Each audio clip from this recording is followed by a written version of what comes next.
Zino yakateva nguva yechitanhatu. Rima rikavapo panyika yose kusvikira panguva yepfumbamwe.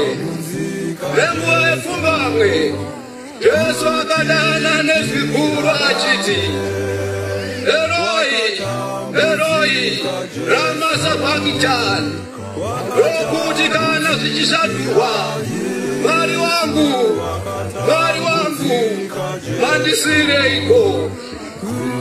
Vamwe vakanga vamirepo, vakati vachizvinzwa vakati, chinzwai unodana Elia. Ipapo mumwe akamhanya akazaza chipanje nevhinika, akachiisa parutsanga ndokumunwisa achiti, regai timboona kana Elia achiuya kuzomuburusa. Ipapo Jesu akadana nezwi guru, akabudisa mweya wake. Chidzitiro chetembere chikabvaruka napakati, kubva kumusoro kusvikira pasi. Zvino mukuru wezana wakanga amirepo, wakatarisana naye, wakati achiona muto wokufa kwake, akati, zvirokwazvo munhu uyu wakanga ari mwanakomana waMwari.